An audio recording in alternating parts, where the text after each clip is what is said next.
మొత్తానికి మన మాస్ మహారాజ్ ని హరీష్ శంకర్ ఒక రేంజ్ లో ఈ సినిమాలో చూపించబోతున్నారు. ఈ సినిమా రైడ్ అనే ఒక బాలీవుడ్ మూవీకి రీమేక్. కాకపోతే హరీష్ శంకర్ గారు రీమేక్స్ ని రీమేక్స్ లాగా కాకుండా తన తరహాలో వాటిని మార్పులు చేర్పులు చేస్తూ చాలా కొత్తగానే మన ముందుకు తీసుకొస్తారు. ఎంటర్టైన్మెంట్ ని, యాక్షన్ ని, కొన్ని పవర్ఫుల్ డైలాగ్స్ ని, మెయిన్ గా హీరోయిజం ని, హీరో ఎలివేషన్ షార్ట్స్ ని, ఇలాంటివన్నిటిని పెట్టుకొని హీరో నుంచి ఏవైతే ఎక్స్పెక్టేషన్స్ ఫ్యాన్స్ పెట్టుకుంటారో అవన్నీ అయితే కంప్లీట్ గా 100% ఇవ్వడానికి ట్రై చేస్తారు.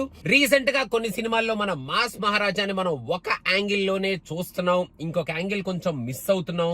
ఒకవేళ ఇంకొక యాంగిల్ లో చూసినా కూడా అది కొంచెం ఓవర్ డోస్ అవుతుందా ఏమిటి అని మనం అనుకుంటున్నాం. రవితేజ గారిని ఎలా అయితే చూపించాలనుకుంటున్నారో అలా పర్ఫెక్ట్ గానే చూపిస్తున్నారు ఈ సినిమాలో అనేటట్టు ఈ ట్రైలర్ చూస్తే చాలా క్లియర్ గా అర్థమైపోయింది.